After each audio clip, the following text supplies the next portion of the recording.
O clima é um fator determinante no desenvolvimento saudável do seu jardim. É a única coisa sobre a qual você não consegue ter controle algum. E a sobrevivência e a prosperidade de tudo no seu jardim depende do clima.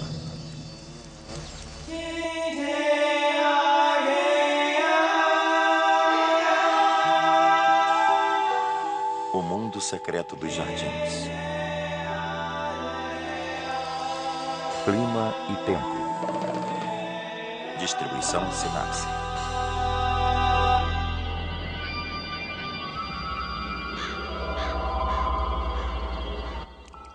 Em algum momento no início da primavera, um limite crucial é cruzado e o gelo começa a voltar ao estado de água. Nesse ponto ainda está muito frio, mas algumas plantas e animais já começam a se preparar para a estação. Uma das primeiras plantas que você irá ver brotando da neve é o repolho do prado. O repolho do prado cria um gás que imediatamente aquece a área ao seu redor, derretendo-a e formando um buraco na neve. O que significa que logo no início da primavera, mesmo antes que qualquer bulbo de primavera tenha surgido, você pode encontrar essas estruturas que trazem um pouco de colorido ao seu jardim. Alguns animais se adaptaram para serem capazes de congelar e sobreviver. Essas criaturas têm um sangue tão denso de elementos químicos dissolvidos que nunca formam cristais de gelo. Assim, eles congelam, mas diferentes de nós, sua membrana celular não sofre dano. Apenas descongelam e voltam à sua vida normal. É uma adaptação que você pode ver em vários tipos de besouros e sapos e em vários outros animais que passaram o inverno escondidos em algum lugar num estado de dormência e agora surgem a tempo de ver o final do gelo derreter.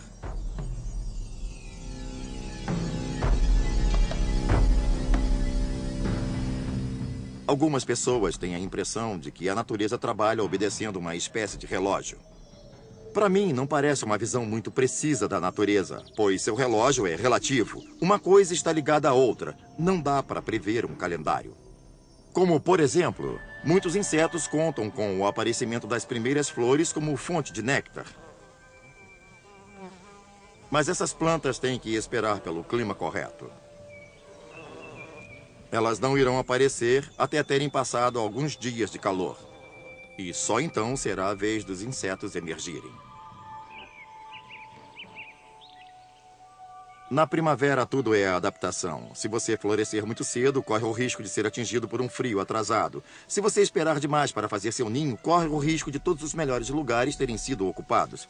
É realmente uma grande loteria, um jogo de dados. Algumas vezes você ganha, algumas vezes você perde. O problema é que as apostas são muito altas e você pode não sobreviver se perder. Se um mamangá, por exemplo, resolve se proteger do inverno em vez de se aquecer um pouco mais cedo como todos os outros, pode acabar perdendo todas as flores em botão. E se não for muito cuidadoso, vai acabar morrendo. Muitas pessoas acham que a natureza não comete erros, mas eles existem em toda parte. Os pássaros, por exemplo, migram do sul para o norte para começar a estação de procriação. Chegar cedo é uma vantagem, pois podem tirar mais proveito do território, conseguir um lugar melhor para construir seu ninho, por exemplo. Mas, por outro lado, se partirem muito cedo antes de haver alimento, vão chegar primeiro e morrer. Então, a adaptação é saber o que todo mundo está fazendo. Você não deve ser o primeiro a fazer. Você deve fazer com o resto, no momento certo. É sempre uma questão de acordo. Assim que a primavera realmente se instala, mesmo que as noites sejam um pouco frias, você pode conseguir todo tipo de vegetação que suporta uma certa quantidade de frio. E uma vez que essa vegetação se instala, você tem a base para outros tipos de plantas. Assim, os insetos podem se alimentar nas plantas e os mamíferos também. Os pássaros podem se alimentar dos insetos e a estação agora avança com uma imensa quantidade de atividade. Todos estão tentando florescer, polinizar, se alimentar. Todos ao mesmo tempo e em todo lugar. Os sons da natureza parecem explodir.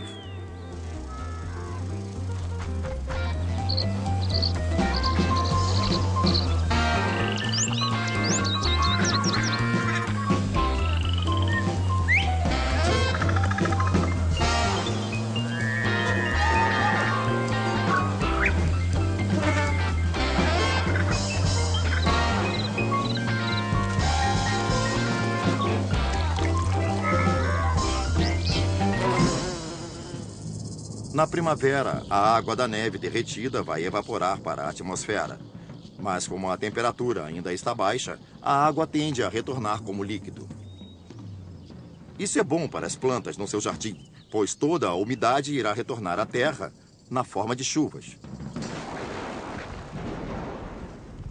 Como jardineiro, você não iria querer ficar sem chuva. Mas ela tem seu lado ruim, especialmente se for muito longa. Um exemplo é que a maioria dos insetos simplesmente não voa, o que pode ser um problema para as criaturas que dependem deles como fonte de alimento, como as andorinhas ou flores para serem polinizadas. Teardrops from my heart, like raindrops from the sky, tearing me apart. Since you said goodbye,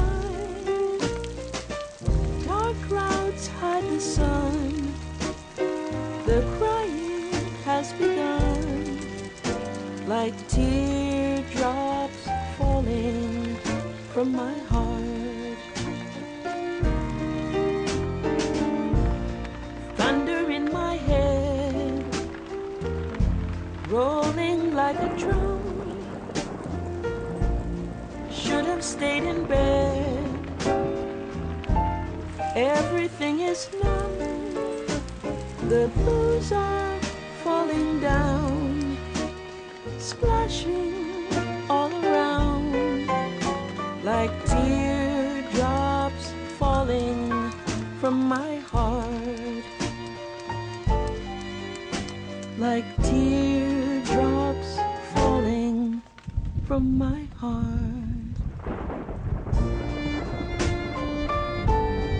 Teardrops falling from my heart.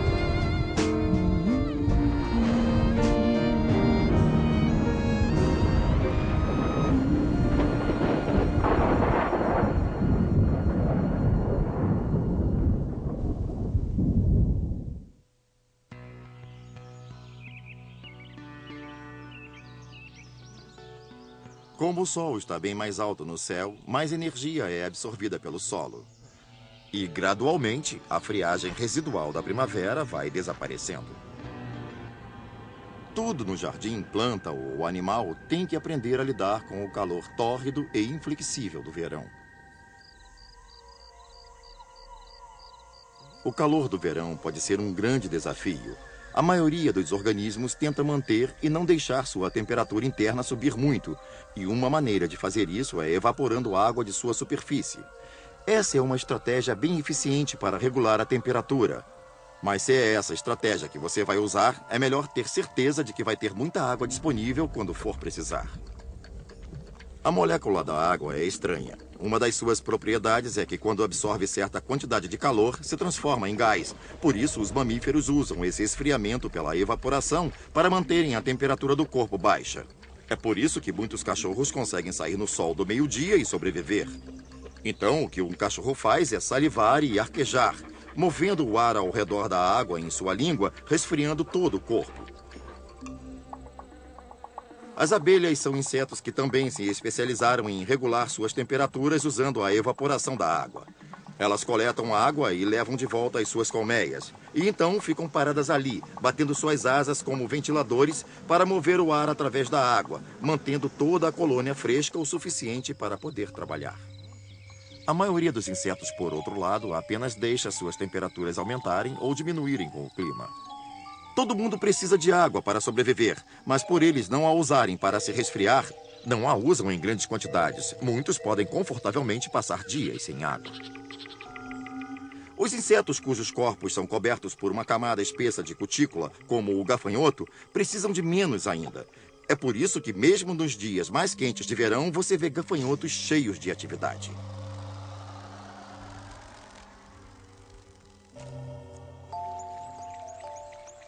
Os pássaros também precisam de água, é claro. E uma das melhores maneiras de atraí-los para o seu jardim é ter algum tipo de fonte de água, especialmente a que tiver uma área rasa onde eles possam beber em pé confortavelmente. Se os pássaros ouvirem um som de água corrente num dia quente de verão, eles virão flutuando por quilômetros até o seu jardim. As plantas, como os animais, também evaporam água para se manterem frescas. Elas não produzem grandes gotas de água que possam ser vistas na superfície das folhas, mas é o mesmo processo e acontece continuamente. Quando a água está continuamente disponível, é um processo eficiente, mas se estiver seco e quente, então haverá um problema.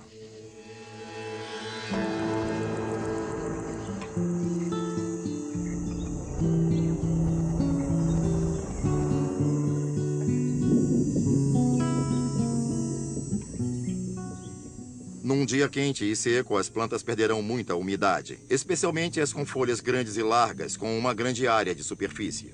Uma planta assim irá murchar ao longo do dia.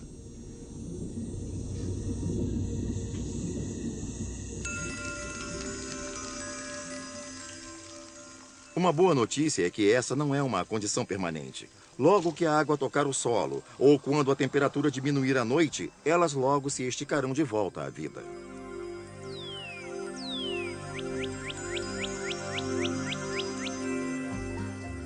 Algumas plantas descobriram maneiras de atravessarem períodos de seca prolongada. Às vezes podemos ver plantas que parecem azuis, como alguns tipos de hostas, por exemplo. Isso porque elas têm uma grossa cutícula de cera sobre a superfície das folhas. Um abeto azul é assim, tem uma camada translúcida que permite a entrada da luz solar e impede a perda de água das folhas do calor. E embora as folhas ainda sejam verdes por dentro, você as vê azuis através da camada de cera. Outra maneira que as plantas encontraram é possuir folhas com pelos na superfície. Eles reduzem a corrente de ar sobre a superfície das folhas, tornando menor a chance da umidade escapar. Raízes profundas também são úteis, é claro, pois acham água escondida e muitas ervas daninhas as têm. E é por isso que são difíceis de serem extraídas. As plantas que chamamos de suculentas, como o sedum, desenvolveram grossas folhas carnudas e, protegidas embaixo da superfície dessas folhas, estão largas células que armazenam água num tipo de gel. Se você olhar para um grupo de plantas como as mesófilas, você verá todas essas adaptações. Grossas camadas de cera, raízes profundas e algumas de fato também possuem pelos na superfície das folhas. Existe, por exemplo, um grupo conhecido como casulos variados, que possui pequenos pelos cobrindo as áreas medianas para proteger os brotos.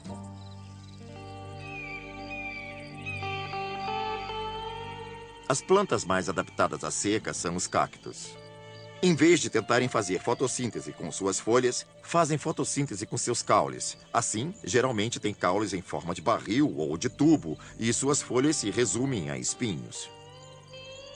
Os cactos só podem produzir flores durante os breves períodos em que a umidade está disponível. Então, muitos fazem exibições espetaculares para atrair polinizadores durante tempos difíceis. Por isso, os cactos podem ser plantas extremamente belas quando estão em flor. A maioria dos jardineiros passa por verões secos e perdem litros e litros de água nos seus jardins todos os anos, regando plantas que não conseguem crescer nesse tipo de clima. Outra abordagem é apenas dizer: eu vivo num lugar singular, eu deveria aprender a apreciar exatamente o que cresce nesse lugar. Quem vive por acaso no sudoeste dos Estados Unidos, onde é quente e seco, por que não cultivar cactos e plantas suculentas e todo tipo de plantas adaptadas à seca? Elas são conhecidas como xerófitas ou plantas xerófitas. Mesmo em climas temperados, as pessoas que querem evitar problemas podem criar os chamados jardins de restinga. São compostos exclusivamente com plantas tolerantes a clima seco. Assim, você pode fazer um jardim espetacular que não precisa nunca de um irrigador ou de um banho de mangueira. É possível cultivar plantas em áreas onde o clima não é totalmente favorável às suas necessidades, mas para fazer isso deve-se criar o microclima correto. Como, por exemplo, no caso do acanto, que é uma das minhas plantas preferidas, mas vem da região mediterrânea, então não aguenta os invernos daqui. São muito frios para ela. Mas colocando-a num lugar certo, como nessa barreira de sempre-vivas, ela fica protegida dos piores ventos de inverno e de um pouco do sol. Passará os invernos bem e com uma bela floração. Um local que produz um bom microclima é uma parede voltada para o sul. Se você tem uma parede que capta um pouco da luz solar, é uma bela oportunidade para cultivar plantas que não pertencem à sua zona climática. As azaleias são plantas que precisam de ambientes cobertos. Existem várias espécies e todas têm vários tipos diferentes de lindas flores e belas folhagens sempre vivas. Mas você não pode simplesmente colocar uma azaleia em qualquer lugar e esperar que ela fique bem. Se ficam expostas ao sol, por exemplo, perdem toda a água das suas folhas e secam. O que acontece nessa situação é que elas enrolam suas folhas para proteger o lado inferior, que é onde acontece a maior parte da evaporação. Elas usam essa mesma adaptação quando passam pelo inverno. Num dia comum de inverno, as azaleias ainda estão fazendo fotossíntese, mas num dia muito frio isso não funciona. Então, elas enrolam suas folhas, desistem da fotossíntese nesse dia e se protegem do clima. O que significa que você pode usar uma azaleia como uma espécie de termômetro. Se você olhar pela janela e vir todas as folhas enroladas, você vai saber que está frio. Assim, se providenciar algumas árvores de abrigo e escolher um lugar com revestimento ao sul para o calor, um jardineiro pode realmente criar um pequeno ambiente, onde o clima é só um pouco diferente e torna possível para uma bela, mas frágil planta prosperar.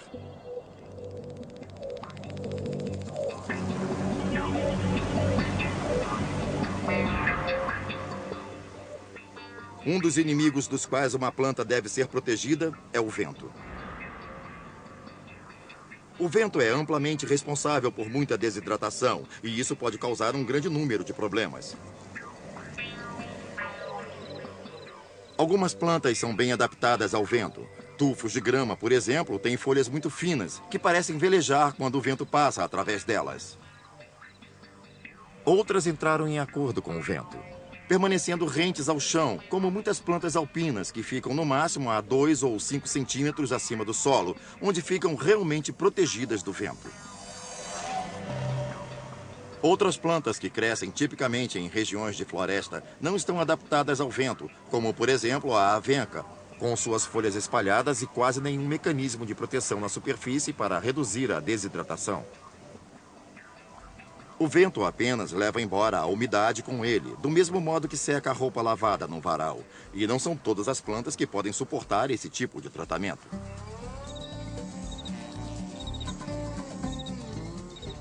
Mas o vento também possui boas qualidades. No outono, quando as plantas estão se preparando para espalhar suas sementes, muitas delas dependem da sua ajuda para isso.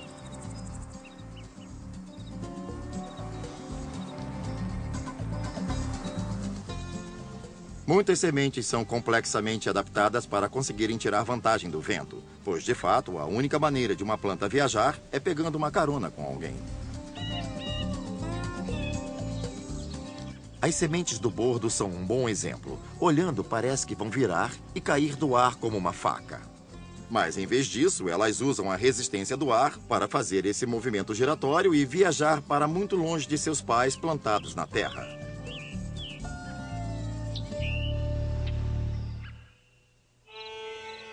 No fim de um longo e quente verão, já dá para ver os indícios de desgaste no jardim. As flores estão começando a sumir, as folhas estão se deteriorando. Basicamente, os processos de envelhecimento estão começando. A única estratégia das ervas perenes para sobreviverem ao inverno é morrer e voltar ao chão. As árvores, por outro lado, têm uma ou duas estratégias. Algumas vão ficar caducas, vão deixar cair suas folhas para o inverno, enquanto outras ficarão sempre vivas. Árvores sempre vivas mantêm suas folhas durante todo o inverno. Assim, elas podem tirar vantagem do pouco sol que pegam. É uma adaptação que funciona bem em clima muito frio. Mas um pouco mais ao sul, descobre-se que as árvores caducas têm a predominância. Elas têm folhas com superfícies grandes e largas que coletam muita luz solar. E quando chega o outono, essas folhas se tornam um peso. Então elas param de funcionar, perdem a clorofila, ficam vermelhas ou marrons e simplesmente caem das árvores. Pode parecer muito trabalho à toa, mas de fato essas folhas vão flutuar para baixo da árvore, seus nutrientes vão retornar ao solo e, consequentemente, retornar à árvore. Existem algumas plantas que são adaptadas ao frio e adoram essa estação do ano. Enquanto todo o resto está deixando cair suas folhas, elas vão começar um último esforço de crescimento e conseguir uma pequena vantagem para a próxima estação. Muitas dessas plantas são ervas daninhas e você vai descobrir que essa é a melhor época do ano para vê-las no seu jardim. Elas vão gerar novos brotos e talvez até florescer.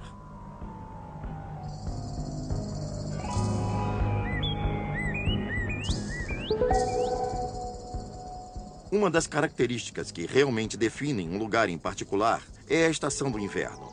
Na maior parte da América do Norte, o inverno significa temperaturas muito baixas e o solo coberto de neve. É um tempo muito difícil para a maioria dos seres vivos. Muitas aves migram, se deslocando para áreas mais quentes.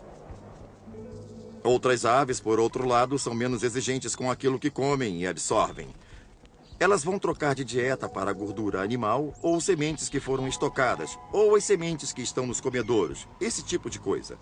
E vão enfrentar o frio. Vão simplesmente suportá-lo. E, é claro, os mamíferos conseguem ficar ativos durante todo o inverno, o que é imprescindível para um mamífero. Esquilos, por exemplo, estocaram sementes por muito tempo. Assim, eles terão um suprimento de comida que podem usar ao longo de todo o inverno para manter a temperatura dos seus corpos. Mas os insetos não têm a opção de permanecerem ativos, eles têm sangue frio. As joaninhas, por exemplo, vão escolher um paraíso seguro em algum lugar para esperar o inverno passar. Poucos insetos, como as borboletas capas da manhã, passarão o inverno como adultas. E muitos outros insetos, como o louva-a-Deus, vão morrer e deixar para trás apenas uma estrutura, onde sua prole poderá sobreviver nos ovos. Abaixo do solo, sementes de todos os tipos de plantas estão apenas esperando pelo calor da primavera para começar a germinar. E a neve irá agir como cobertura protetora, mantendo essas criaturas escondidas, e as coroas e raízes das plantas perenes protegidas do frio mais intenso acima. Então, quando você olha para uma paisagem de inverno, tudo parece muito quieto. Mas o que se tem realmente é todo esse volumoso potencial de recursos acumulados, prontos para saltarem à vida logo que os primeiros sinais de calor aparecerem.